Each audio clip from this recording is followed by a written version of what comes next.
ফুল দিবেন, ফুল কত আপনি ফুল ফুল। যে হরনটা বাসেন আমার কান স্তব্ধ হয়ে গেছে। হর্ন কি বেশি লাউড? মানে আপনার এই যে ইয়ে হয়েছে না, এই কথাটাই ওনার সাথে বলা হয়েছে। এই রোদের বিদ্যা আপনার রোজা রমজানের দিন কতক্ষণ দাঁড়ায় থাকুন বুঝলেন না? আমার যে সমস্যাটা হইতেছে, উনি আসলে বলতেছে যে ভাই হর্ন দিছি কেন। ওনারে আমি বলছি আপনি বাংলাদেশে থাকেন, আপনি ইউরোপে চলে যান, কারণ বাংলাদেশে থাকলে ভাই হর্ন শুনতেই হইব। আর হর্ন শুনলে আপনার এই সমস্যার ভিতর আপনার পড়তেই হইব, আপনার এই সমস্যা দেখতেই হইব। এই কারণে আপনি বাংলাদেশে না থাকা থেকে ইউরোপে চলে যাওয়া তো ভালো। আর উনি বলে যাই হোক, হয়তো মানুষের মেন্টালিটি এখনও আমাদের পরিবর্তন হয় নাই। আর আমরা একটা রিজিয়ম যেহেতু পতন হয়েছে, এই রিজিয়মটা আমাদের যেভাবে শাসন করে গেছে আমরা ওইভাবে আসি। এখন আসেন মাইলেজের বিষয়ে। মাইলেজ কত পাচ্ছি আমি আবার এখান থেকে তেল নিব, সেটা হলো আজকে বিকালে। আর এই ভিডিওটা আমি শেষ করব যতক্ষণ মাইলেজ পরীক্ষা না করতে পারতেছি ততক্ষণ। এই ভিডিওটা মনে হয় আপনার একটু বড় হবে। বড় হবে বলতে আমার জন্য বড় হবে, আপনাদের জন্য বড় না। আপনারা যেটা দেখেন অ্যাজ ইউজুয়াল ভিডিও ওইটাই হবে।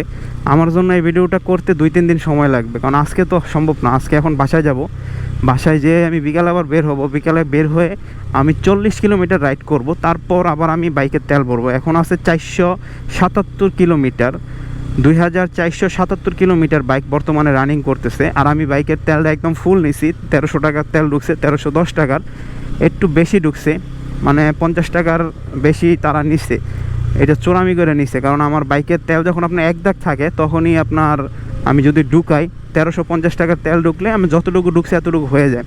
কিন্তু এখন তারা অবশ্য বাইকের আমার 2 দাগ তেল ছিল, যতটুকু ঢুকছে এতটুকু 1310 টাকা। তার মানে 50 টাকা আমার কাছ থেকে তারা একটু চুরি করে নিছে, বা 100 টাকা চুরি করে নিছে। যাই হোক, ওইটা কোনো ফ্যাক্ট না। বাংলাদেশে বসবাস করতে হলে আমাদের এত সুবলা সুফরা শস্য শ্যামলা বাংলাদেশে এটা মেনটেন করতেই হবে, বা এই চোরামিগুলো দেখতেই হবে, এটা চোরামিগুলো বুঝতেই হবে।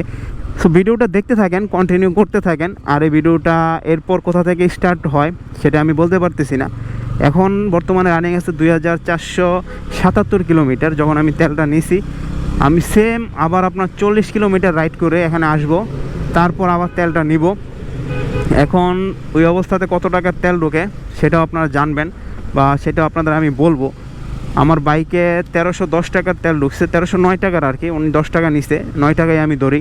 সো 9 টাকার তেল ঢুকছে। এখন কত মাইলেজ দিচ্ছে এটা আমি সেটা আপনাদেরকে বলবো।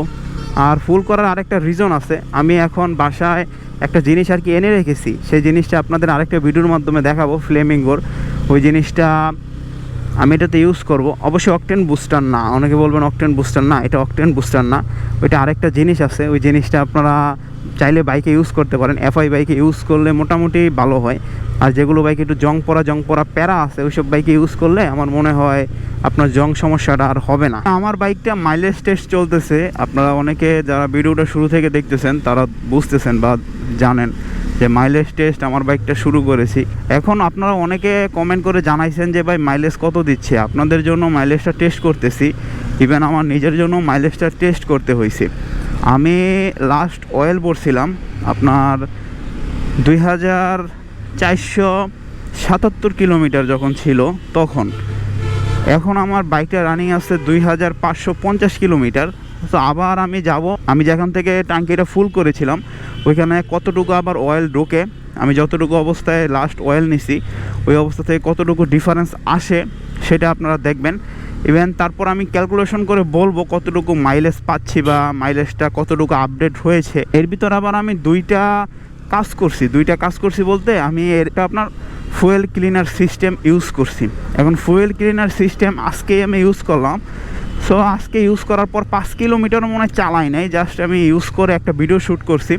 শ্যুট করে আপনাদের জন্য এখন যে ভিডিওটা আমি শ্যুট করতেছিলাম কত মাইলেজ পাচ্ছি আমার N250 বাইকে, ওই ভিডিওটা আবার এন্ডিংয়ের জন্য বের হলাম। যেহেতু আমার প্ল্যান ছিল 40 কিলোমিটার চালাবো, এখন 40-এর বেশি হয়ে গেছে। অন অ্যাভারেজ মনে হয় 80 কিলোমিটারের মতো হয়ে যাবে, 70-80 কিলোমিটারের মতো।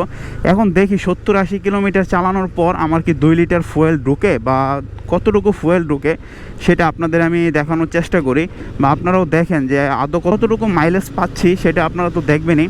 ইভেন মাইলেজটা আশা করি অত খারাপ পাবো না, যেহেতু আমি রাইডিং করতেছি আর আমার ম্যাক্সিমাম সময় অনেকে বলতে পারেন এটা কি ঢাকা শহরের ভিতরে না হাইওয়েতে। এখন ভাই আমার ম্যাক্সিমাম সময় ঢাকা শহরের ভিতরে চালানো হয়েছে। ঢাকা শহরের ভিতরে চালানোর ফলেও আমি আশা করি একটা এক্সপেকটেশন লেভেল মাইলেজ আমি আশা করি পাবো। এখন কত সেটা আসেন, এখন আমি পেট্রোল পাম্পে যাই বা অয়েল পাম্পে যাই, যাওয়ার পর অয়েলটা আবার ফুল করি। ফুল বলতে আমার একটা আইডিয়া তো আছে, যখন আমি ফুল করছিলাম ওই অনুপাতে আবার আমি অয়েলটা ভরার পর দেখি মাইলেজ কতটুকু দেয় বা মাইলেজ কতটুকু দিচ্ছে। এখন ভালো মাইলেজ পেলে তো সকলেরই মন ভালো থাকে, আর খারাপ মাইলেজ পেলে তো সকলেরই মন খারাপ থাকে। এখন আমার এক বড় ভাই আছে যিনি সিএফ মোটো 300 SR ক্রয় করছে, উনি নাকি 40 মাইলেজ পায়। এখন 300 সিসির ভিতরে 40 মাইলেজ, এই কারণে বিশেষ করে আমার বাইকটাতে আমার মাইলেজ টেস্ট করা। অনেকে বলে বাজাজ পালসার N250 N160 যে সিরিজটা আছে এই সিরিজটাতে মাইলেজ অত একটা ভালো দেয় না। আদৌ কি মাইলেজ ভালো দেয় না, না অযথাই মানুষের কিছু ভ্রান্ত ধারণা। আমরা মানুষ হিসেবে অনেক ধারণায় লালন পালন করি, যেটা আসলে বাংলাদেশি হিসেবে আমরা গর্ব করে বলতে পারি যে কিছু কিছু ধারণা আছে যেগুলো আপনি বিশ্বের কোথাও পাবেন না, শুধু বাংলাদেশে বিদ্যমান বা বাংলাদেশেই এই ধারণাগুলো আছে। এটা থাকবে, এটা স্বাভাবিক। এখন আমি এখান থেকে তেলটা ফুল করছিলাম, সেটা 2 দিন আগে। 2 দিনে আমার মানে অলমোস্ট 70 কিলোমিটার মতো চালানো হয়েছে। আচ্ছা হ্যাঁ সারান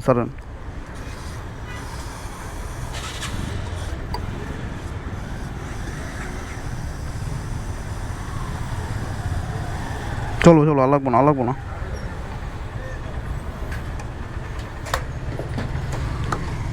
200 2.5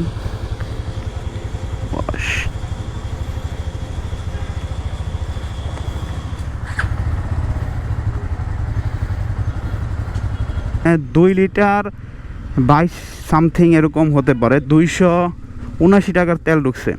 এখন 279 টাকায় কত কিলোমিটার চলছে সেটা আগে যদি আমি হিসাব করি তাহলে আমার অ্যাকচুয়াল মাইলেজটা আমি বের করতে পারবো। তার আগে টাকাটা ভালো একটা জায়গায় রাইখে নেই, টাকাটা মোড়ায় নিয়ে পড়ছি, কারণ ওই জায়গায় ভিড়ের ভিতরে তো আসলে টাকা রাখার মতো সময় নাই। আসেন 2477 মাইনাস 2552, সো আমার 75 কিলোমিটার চলছে। এখন আমার 2.5 লিটার তেলে আমার মাইলেজ 33 করে পাচ্ছি। আপনারা দেখতেছেন 33 অথবা 34 35 এরকম হতে পারে মাইলেজ। আমি 75 কিলোমিটার এখন পর্যন্ত রাইড করছি। যখন তেলটা ভরছিলাম 70 কিলোমিটার রাইড করেছি বর্তমানে। তারপর আমি আবারও তেল বললাম, তাইলে এক্সপেকটেশন মাইলেজটা আমি পাচ্ছি আপনার 33.33, মানে 33 থেকে একটু বেশি। কিন্তু আমার মিটারে শো করতে, আপনাদের সাথে যদি দেখাই, মিটারে শো করতে 40 কিলোমিটার পার লিটার। দেখতেছেন মিটারে এটা এক্সপেকটেশন মাইলেজ একটু বেশি শো করবে, এটা কিছু করার নাই বা কিছু বলার নেই। এখন যারা N250 বাইকটা ইউজ করেন তারা কেমন মাইলেজ পাচ্ছেন আশা করি একটা ধারণা হয়েছে। এখন আসেন আমি কত RPM রেখে চালাইছি বা আমি কি এটাতে সন্তুষ্ট কিনা। এখন সন্তুষ্ট কিনা যদি এটা প্রশ্ন করেন তাইলে এটা একটা বোকামি হবে। আমি 100% সন্তুষ্ট কোনো দিনই হতে পারবো না, যতই আমাকে ভালো মাইলেজ দেও। আমি যখন সুজুকি SF চালাইতাম তখন আমি সন্তুষ্ট হতে পারি নাই, ওইটাতে আমার মাইলেজ ভালো লাগে না। এখন দেখেন সন্তুষ্টের বিষয় হলো আপনার নিজের কাছে। অনেকে দেখা যায় যে আপনার 100 চালায় সিটি 100 চালায় সন্তুষ্ট হচ্ছে, আবার অনেকে দেখা যায় আপনার CBR R15M R15 ভার্সন 4 অথবা R15 ভার্সন 3 এগুলো চালায় সন্তুষ্ট হতে পারে না। আমি যেটা মনে করি এজ এ মানুষ হিসেবে, এজ এ হিউম্যান বিইং, সন্তুষ্ট জিনিসটা হলো আপনার নিজের কাছে। এখন আপনি সন্তুষ্ট যদি হতে পারেন সেটা আপনার জন্য ভালো, আর আপনি যদি সন্তুষ্ট না হতে পারেন সেটাও আপনার জন্য ভালো। এখন আমার যে বড় ভাইটার কথা আমি বলতেছিলাম, সিএফ মোটো 300 SR কিনছে উনি কিন্তু ব্রেকিং পিরিয়ডে আছে। আর ওনার ব্রেকিং পিরিয়ডে আপনার অত একটা কিন্তু টানাটানি করে না বা অত একটা টানাটানি করা যায় না, পুরো রাস্তাটা ভিজায় রেখে গেছে। এখন পানি উঠতেছে মায়া পায়ের ভিতরে লাগতেছে, দেখছেন মানে পুরো রাস্তাটা ভিজায় রেখে গেছে। একদিকে ভিজাইছে আরেকদিকে ভিজায় নেই, আমাদের বাংলাদেশ বললে সম্ভব আর কি। তো ওনার 300 SR তো ব্রেকিং পিরিয়ড চলতেছে, আর অনেকে জানেন ব্রেকিং পিরিয়ড থাকা অবস্থায় আমরা কেউই টানাটানি করতে পারি না। এখন আমার যে মাইলেজটা আমি পাইছি এটা আমি কি টানাটানি করছি? হ্যাঁ, এটার ভিতরে আমি টানছি, দেখা যায় আপনার 10-15 কিলোমিটার আমি আর 100-র উপরে ছিল। এখন আমি 300 ভিডিও এটার ভিতরে চালাইছি 10-15-20 কিলোমিটার মতো। ঢাকা শহরের ভিতরে সবচেয়ে বেশি হয়েছে চালানো, যেমন উত্তরা অথবা মিরপুর অথবা 60 ফিট। ওটা তো যেমন আমার বেশি চলাচল, এই রোডটাতে আমার অফিসের কাছে বেশি যাতায়াত করতে হয়, এই কারণে এই রোডটাতে আমার মনে করেন বেশি বাইক চালানো হয়। এখন যারাই আসলে আসি আমরা এরকম মাইলেজ নিয়ে চিন্তিত, তারা মাইলেজটা কী করে আপডেট করতে পারবেন? এখন মাইলেজ অনেকাংশে আপডেট করা যায় আপনার রাইডিং স্টাইলটা একটু পরিবর্তন করে। যারা আসলে বাংলাদেশি হিসেবে যারা বাইক ক্রয় করি, একটু ইয়াং এজের যারা আছি, কেউ খারাপ দৃষ্টিতে নিয়েন না কথাটা, আবার কেউ একবারে ফালায়ও দিয়েন না। আমি কিন্তু খারাপও বলতেছি না, আবার একদমতে ফালায় দেওয়ার মতো কথা তাও বলতেছি না। তাদের একটা মেন রিজন হলো আমরা শুরু থেকেই বাইক কিনে জাস্ট আপনার টানাটানি করার জন্য। এখন টানাটানি করে বাইক কিনে, এটা আমি বলি না যে খারাপ, আবার আমি বলি না যে ভালো। আপনার বাইকটা আসলে শখের জিনিস। আমি যেটা আর কি বাইক থেকে 100% চাই, সেটা হলো বাইকের যে 100% পটেনশিয়ালটা। এখন বাইকের 100% পটেনশিয়াল আপনি শুধু যে টানাটানি করে পাবেন, অথবা আপনি যে শুধু রোডে রেস করে পাবেন, ওইটা না। আপনি বাইকের 100% পটেনশিয়াল যদি বের করতে হয়, আপনি ট্যুরে যান, আপনি রাস্তার ভিতর দিয়ে আপনার বাইকের সাথে আপনার মনের মাইন্ড মেমোরির একটা কানেকশন তৈরি করেন। এখন মাইন্ড মেমোরির কানেকশন কী করে তৈরি করবেন অনেকে বলতে পারেন। মাইন্ড মেমোরির কানেকশন হলো আপনি বাইককে যখন বলতেছেন ব্রেক হওয়ার জন্য, তখন আপনিও ব্রেক করছেন, বাইকও আরামসে ব্রেক হয়ে যাচ্ছে। এটা হলো মাইন্ড মেমোরি কানেকশন। তা আপনার সাথে বাইকের একটা মাইন্ডের মানে রিফ্রেশমেন্টের বিষয় আছে। অনেকে দেখবেন যে নিজে বাইক একটা কেনার পর মানে যেটা আর কি হয় সচরাচর, আমার নিজের এই ঘটনাটা আমি বেশি হয়েছিল। এখন অবশ্য হয় না, কারণ এখন হওয়ার চান্স নাই।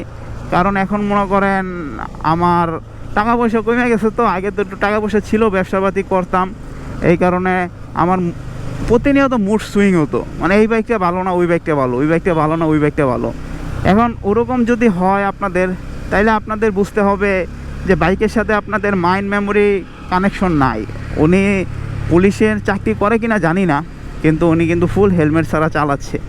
এটা আসলে আমাদের কারো উচিত না। রাস্তাঘাটে আমরা যারা চলাচল করি, অবশ্যই হেলমেট একটা ইউজ করা দরকার। আপনার হেলমেটটা পিছনে না রেখে আপনি মাথার ভিতর পরে নেন। আপনি তো শাহরুখ খান বা সালমান খান না, বা বলিউডের ঋতিক রোশন না, বা আপনি তো শাকিব খান না, আমাদের ডালিউডের মেগা স্টার। আপনি তো যেভাবে বাপ ধরে চালাচ্ছেন, পুলিশে চাকরি করে বলে আপনি যদি সেনাবাহিনীতে চাকরি করতেন, তাইলে তো মনে হয় মানুষই মনে করতেন না। সকল ওই বড় ভাইটার কথা বলতেছি, যিনি আর কি হেলমেট ছাড়া চালাচ্ছে। আমরা যারা এরকম মানে নিজের কোনো জিনিস কিনে খুশি থাকতে পারি না, তারা কি করবেন? তারা ভাই কী করবেন? আমি যেটা এখন করি আর কি, আমার 6টা-7টা, আমার 5টা থেকে 6টা বাইক তো নিজে আমি এখন পর্যন্ত চেঞ্জ করছি। এই সবগুলোই দেখা যাচ্ছে আপনার এই সামথিং কিছু রং, সামথিং কিছু সমস্যার কারণে একটু সমস্যা হয়েছে। আমি চিন্তা করছি যে এটা চেঞ্জ করে ফেলি, এটা বদলাই ফেলি, বা এটা আমার দরকার নাই। এখন কেন অনেকে বলতে পারেন ভাই আপনার কি অনেক টাকা? না ভাই, আমার অনেক টাকা না। ওই অবস্থাতে আমার ব্যবসাটা অনেক রানিং অবস্থায় ছিল। আর এখন ব্যবসার যে পরিস্থিতি আপনার একদম জিমায় গেছে। আপনার জানুয়ারির পর থেকে ব্যবসার অবস্থা খুবই খারাপ, করুণ অবস্থায় ভিতরে আসি ভাই। এই অবস্থাতে আমি ভবিষ্যতে বাইক কেন, এই বাইকটাই মনে ভবিষ্যতে বিক্রি করে আবার ব্যবসাতে টাকা লাগাতে হবে। যদি লাগাতে হয় অস্বাভাবিক কিছু না। আমি যেহেতু ব্যবসার টাকা দিয়ে বাইকটা কিনছি, তো ব্যবসাতে যদি আমার টাকা লাগাতে হয় এই বাইকটা বিক্রি করে, তাইলে এটা আমার জন্য নতুন কিছু না, এটা স্বাভাবিক বিষয়। আমি যখন 2023 সালে মনোটনটা কিনি, তখন আমার ব্যবসা থেকে আমি ফুল টাকা নিয়েছিলাম। এর আগে যখন আমি 2021 সালে দেখা যাচ্ছে 4বিটা বিক্রি করি, তখন আমি ব্যবসাতে ফুল টাকা ডালছিলাম। এখন 4বিটা আমি অনেক কম টাকায় বিক্রি করছি। এটার একটু রিজন আছে। 4বি বাইকটা একটু সমস্যা দিয়েছিল সাডেন টাইমের জন্য, সেটা হলো ক্লাস প্লেট চলে গেছিলো। আমি 6000 কিলোমিটারে 4বিতে ক্লাস প্লেট চালায় ফেলছিলাম। এখন দেখেন, আমার 4বি যখন আমি চালাতাম, তখন আমি মাইলেজ একদিন টেস্ট করছিলাম। 4বিতে আমি মাইলেজ পেতাম আপনার 22, 23, 24। আর 4বি যখন চালাতাম তখন এত ভাই রাইডিং স্টাইল বুঝতাম না। আমি 4বিতে উঠতাম, ওইটা 8-10টা 4বি রাইডারের মতো যেমনটা হয় আর কি, যে আপনার ওইটাই জাস্ট রেসিংয়ের মুডে গেছি গিয়া। আর 4বি চালাইলে একটু শরীরে জোশ হয়। যারা 4বি চালান তারা বলতে পারবেন 4বি গাড়িটা আসলে এমন যে আপনার গাড়ির উপরে বসলে আপনি মনে হবে যে না, আমি একটা হেভি কোনো মেশিনের উপর বসছি, যে মেশিনটা থেকে আমি 100% পটেনশিয়াল পাচ্ছি। 4বি বাইকটা হলো কম টাকার ভিতরে একটা কমপ্লিট প্যাকেজ। আর আপনি যদি জিক্সারের কোম্পানির দিকে যান, সুজুকি জিক্সারটা আপনার হলো অল্প টাকা, ইভেন আপনার সাথে একটা মাইন্ড মেমোরি কানেকশন হয়ে যায়। এবং জিক্সার বাইক বা জিএসএক্সআর অথবা সুজুকি কোম্পানির কোনো বাইক যদি আপনি চালান, ওই বাইকগুলো অনেক পাতলা হয়, ইভেন অনেক লাইট ওয়েট হওয়ার কারণে একটু কম হাইটের আছে, তারা অল্পতে সেই বাইকটা চালাতে পারে, তাদের কোনো সমস্যা হয় না। এখন যারা একটু আপনার হাইট কম, তাদের ক্ষেত্রে কিন্তু বাইক চালানো একটু টাফ, তারা সব বাইক কিন্তু চালাতে পারে না, বা চাইলেও কিন্তু সব বাইক তারা ব্যবহার করতে পারবে না। কারণ তাদের ওই যে আমার যে N250 বাইকটা আছে, এটা আমি মনে করি যাদের হাইট 5 ফিট 5 বা 5 ফিট 6, তাদের জন্য এটা কিন্তু চালানো অনেক টাফ বিষয়, আমি যেটা মনে করি এজ এ রাইডার হিসেবে, একজন সাধারণ রাইডারের ওপিনিয়ন আমি আপনাদেরকে শেয়ার করলাম। আমার হাইট হলো আপনার 5 ফিট 8 ইঞ্চি। 8 ইঞ্চি প্লাস মাইনাস অনেক সময় হয়, অনেক সময় হয় না। এখন প্লাস মাইনাস কেন? দেখা যাচ্ছে মানুষের ঘুম অথবা মানুষের বাহ্যিক অবস্থার পরিবর্তনের কারণেও কিন্তু হাইটের একটা তারতম্য হয়। এটা আমার সাথে একমত হবেন কি না, যদি আপনারা এটা সম্পর্কে নলেজ রাখেন তো অনেকে বুঝতে পারবেন যে মানুষের ঘুমের উপরও কিন্তু হাইট অথবা ওয়েটের একটা ডিসব্যালেন্স হয়। এটা সব সময় না, সার্টেন টাইমের জন্য। সো আমার যখন দেখা যাচ্ছে আপনার ঘুম অথবা সব কিছু পরিমাপ মতো হচ্ছে, তখন আমার 8.5 হচ্ছে, আর যখন আমার সব কিছু পরিমাপ মতো হচ্ছে না, তখন আমার 8 হচ্ছে। এখন 5 ফিট 8 আমার, তারপরও আমার মনে করেন এই বাইকটা পা দিয়ে কন্ট্রোল করতে অনেক কঠিন, বা পা দিয়ে কন্ট্রোল করতে অনেক ঝামেলা মনে হয়। যারা একটু কম হাইটের আছেন, 5 ফিট 5, 5 ফিট 4, 5 ফিট 6, তারা মনে হয় এই বাইকটা চালাতে অত একটা কমফোর্ট করবেন না। দেখা যাচ্ছে আপনাদের পা মনে করেন এইভাবে চালাবেন, তো আর এই বাইকটার ওয়েট একটু বেশি সুজুকি জিক্সার মনোটন থেকে অথবা সুজুকি এসএফ থেকে। আমি যে বাইকটা চালাচ্ছি এই বাইকটার ওয়েট হালকা পরিমাণে বেশি। আটো প্রকৃতির মানুষ আছেন বা একটু হাইট কম, তারা এই বাইকটা চালায়া মজা পাবেন না। এখন যাদের হাইট মনে করেন 5 ফিট 6, 5 ফিট 7, 5 ফিট 5, 5 ফিট 3, তারা যদি সিভিএক্স যে বাইকটা আছে টুরার বাইক, ওই সিভিএক্স বাইকটা ক্রয় করে ভাই, তাইলে কি মজা পাবে? অবশ্যই মজা পাবে না। এটা আপনাকে বুঝতে হবে বা আপনাকে এটা মেনে নিতে হবে যে আপনার জন্য কোন বাইকটা, সেটা আপনাকে আইডেন্টিফাই করে নিতে হবে। এখন আপনি সেটা কিভাবে করবেন? আপনি তো কোনো বাইক বাংলাদেশের টেস্ট রাইডের সিস্টেম নাই, কোনো কোম্পানি বাংলাদেশে, যেমন আমি যখন N250 বাইকটা ক্রয় করব, তখন আমার ফ্রেন্ড সার্কেলের ভিতরে কারো N250 বাইক ছিল না। আমি চাচ্ছিলাম N250 বাইকটা চালানোর জন্য। পরবর্তীতে আমি খোঁজ করতেছিলাম আমার যে বন্ধু বান্ধব অথবা আত্মীয় স্বজনের ভিতরে কারো N250 বাইকটা আছে কি না, কিন্তু আমি পরবর্তীতে পাচ্ছিলাম না। তারপর আমি এই বাইকটা চালানোর জন্য অনেক চেষ্টা করি, চালাতে পারি নাই। পরবর্তীতে কি করি সেটা আর বললাম না, কারণ বাংলাদেশে ওরকম কোনো ওয়ে নাই। আমি বাজারে গেছিলাম, বাজারে যাওয়ার পর ওনারাও বলতেছে যে এখানে কোনো টেস্ট রাইডের ব্যবস্থা নাই। আর বাংলাদেশের মানুষ টেস্ট রাইড কেন দিবে? আমি কিছুদিন আগে একটা নিউজ দেখলাম বাংলাদেশের নিউজ পোর্টালে, যে বাংলাদেশের টেস্ট রাইড দেওয়ার কথা বলে নিয়ে একটা গাড়ি নিয়ে পালায়ে গেছে। এখন একটা গাড়ি আপনার রাস্তার থেকে নিয়ে পালায়ে যায়, তাইলে একটা সামান্য বাইক কতটুকু নিরাপদ বা কতটুকু সেফ এরকম ঢাকা শহরের রাস্তায় বা বাংলাদেশের রাস্তায়, এটা আদৌ কল্পনা করার বিষয়। আর একটা রেভুলেশনের পর আমাদের দেশের আইন শৃঙ্খলা পরিস্থিতি কীরকম আছে, এটা নতুন করে আর কিছু বলার নেই, সকলে বুঝতেছেন, এটা ইউনিভার্সাল ট্রুথ, চিরন্তন সত্যের মতো হয়ে গেছে। এখন আসেন, মাইলেজ যদি আপনি বাড়াতে চান, আমি যেটা মনে করি, আপনি যদি একটু যে এক্সপেকটেশন আরপিএম আছে, এক্সপেকটেশন আরপিএম বলতে আপনার আরপিএম যদি 5000-এর ভিতরে রেখে চালান, 5 থেকে 5,500-এর ভিতরে, তাইলে একটা ভালো মাইলেজ পাবেন। যেমন আমার সুজুকি মনোটন যে বাইকটা ছিল, আমি সুজুকি মনোটন বাইকটাতে আপনার আরপিএম মেনটেন করে অলমোস্ট 2 থেকে 3,000 কিলোমিটার চালাইছিলাম। ওইটা আমি সর্বোচ্চ বলা চলে আপনার আরপিএম মেনটেন করে চালাইছি। ওই বাইকটাতে আরপিএম মেনটেন করে চালানোর পর আমি আপনার অন এভারেজ দেখা যাচ্ছে 42-43-এর মতো মাইলেজ পেয়ে যেতাম। এখন ওই বাইক হিসাবে 150 সিসি হিসাবে ঠিক আছে। আর সুজুকি জিক্সার মনোটন বাইকটা মাইলেজ একটু বেশি দিছে আমার কাছে। এখন কার কাছে কেমন দিছে সেটা আমি জানি না। যেমন এসএফ যে বাইকটা আছে, এসএফ বাইকটা কিন্তু আবার আমার কাছে মাইলেজ অনেক কম দিছে। এখন এসএফ বাইকটা আমার কাছে মাইলেজ আপনার 30, 32, 35, 34, 36 এরকম দিছে। এখন অনেকে বলতে পারেন তাইলে তো আপনার N250 ঠিক আছে। হ্যাঁ, N250 এসএফ থেকে বেটার মনে হচ্ছে আমার কাছে বর্তমানে। যখন আমি এসএফ চালাইতাম, এসএফের ভিতর মাইলেজ আমি অনেক কম পেতাম। এটা রিজন কি আমি সেটা জানি না। এজ এ এফআই হিসেবেও তারপরও কেন সুজুকির এসএফে এরকম মাইলেজ আসে সেটা আমার জানা নেই বা সেটা আমার ধারণার ভিতরে ছিল না। আমি অনেকবার সুজুকিতে কমপ্লেন করছি, সুজুকি ওইটা নিয়ে কোনো সমাধান দেওয়ার চেষ্টা করে নাই। তো থ্যাংক ইউ ফর ওয়াচিং। সম্পূর্ণ ভিডিওটা দেখার জন্য অনেক অনেক ধন্যবাদ। যারা মাইলেজ আগে শুরু থেকে দেখেন নাই কত পাইছি, আমি আবারও বলে নেই, আমি এই বাইকটাতে টোটাল রাইড করেছি 75 কিলোমিটার। যখন তেল নিছি তখন রাইড করার পর এই বাইকটাতে আমি মাইলেজ পেয়েছি 33.33 কিলোমিটার, মানে পার লিটারে। সো 33.33 কিলোমিটার পার লিটারে একটু এদিক সেদিক হতে পারে 35, হতে পারে 36, কারণ ওই আপনার তেলটা যখন দেয় অনেক সময় দেখা যায় যে বলে যে মামা ওই 10 টাকা 5 টাকা মিল করে দেয়। সো এই কারণে 2-1 এদিক সেদিক হতে পারে। অ্যাকচুয়াল মাইলেজটা আপনারা 33 ধরতে পারেন, আমি একটু কমই ধরলাম। আমি আরও জানি যে এটা থেকে বৃদ্ধি পাবে, 2-3 বেশি হবে, কারণ 35 অথবা 36-এর মতো মাইলেজ আমি পাবো, আমি এটা থেকে এক্সপেকটেশন করি। আর এটাতে যে আপনার মিটার আছে, মিটারে শো করতে 40। Thank you for watching. সম্পূর্ণ ভিডিওটা দেখার জন্য অনেক অনেক ধন্যবাদ। অবশ্যই কমেন্ট করে জানাবেন ভিডিওটা কী করে ডেভেলপ করা যায়, একটি করে লাইক দিয়ে দিবেন। আর চ্যানেলে যারা নতুন আছেন অবশ্যই চ্যানেলটা সাবস্ক্রাইব করেন। আর ভিডিওগুলো এখন একটু রেগুলার যাচ্ছে। আপনারা জানেন আমি একটা চ্যালেঞ্জ নিয়েছিলাম যে রেগুলার ভিডিও আপলোড দেওয়ার, সেই চ্যালেঞ্জটা আলহামদুলিল্লাহ আমি ফুলফিল করতে পারছি। আমি সুস্থ অবস্থায় চ্যালেঞ্জটা যে আপনার ফুলফিল করতেছি, এই কারণে আমি অনেক অনেক খুশি, অনেক হ্যাপি। এখন অনেকে বলতে পারবেন 30 দিন কীভাবে হয়ে গেছে। ভাই 30 দিন হয়েছে, 30টা ভিডিও আমি আপলোড দিছি, এই কারণে আমি বলতে পারতেছি। এখন আমি যদি মারাও যাই মনে করেন রাস্তার ভিতরে, তারপর আপনারা ভিডিও পাবেন। দেখা গেল কোনো থ্রুতে যদি আপনারা জানতে পারেন যে আমি মারা গেছি, তারপরও অনেকে বলবেন যে এই লোকটা না মারা গেছে, তারপরও ভিডিও কীভাবে আসতেছে।